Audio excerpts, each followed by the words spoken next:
So what's the first thing that comes into mind when you hear about Korea? Oppan Gangnam Style! No, not that one. It's Bulgogi!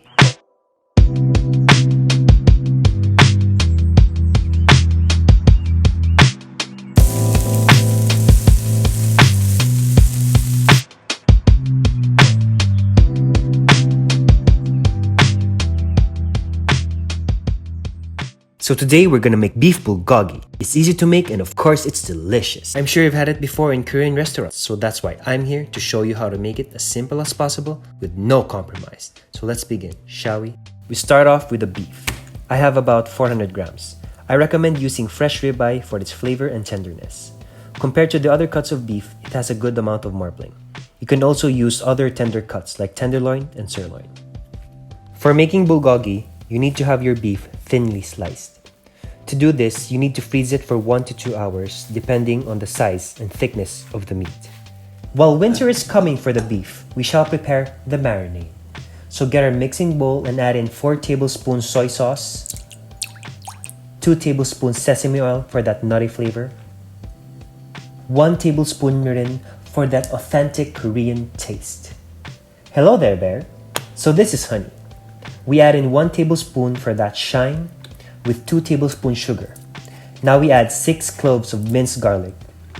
So this kiwi is used for tenderizing the meat even further. Asian pear is traditionally used. You can use apple or pineapple as well. So we are just getting 1/4 of this fruit because it's a strong tenderizer. Then mince the kiwi and put it in the marinade. Next, we need 1 onion leek. I'm slicing it to about 2 inches long, and this other half is used for garnish. Then add it to the marinade. And lastly, we add in about a teaspoon of pepper and mix until the sugar and honey are completely dissolved in the marinade. After making the marinade, now let's check the beef. It's a bit stiff, so now we can start slicing. If the beef is still soft and hard to deal with, just put it back in the freezer for another 30 minutes. Make sure you get a sharp knife and slice it as thin as you can, about 2 to 3 millimeters thick. This makes the beef cook faster, soaks up more of the marinade, and more tender. Then, drop your meat in the marinade and use your hands so the beef can really incorporate itself well into the mixture.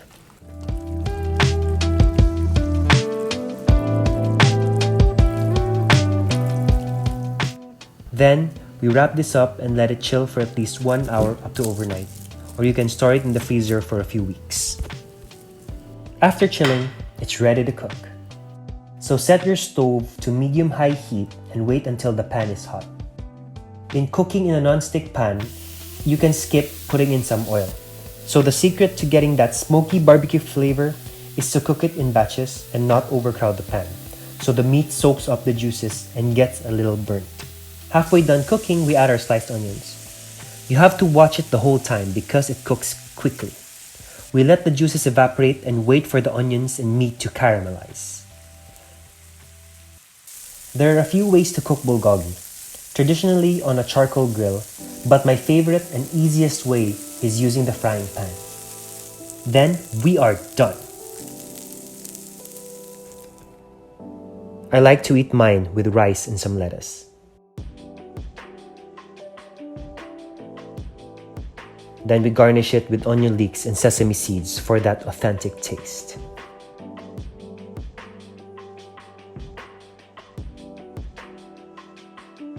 And all that's left is to eat it. With chopsticks, of course. And that is it, my take on beef bulgogi. If you like this recipe, make sure you'll check out how I made teriyaki sushi bake. I'm sure you'll love it, and I'll see you again in the next one.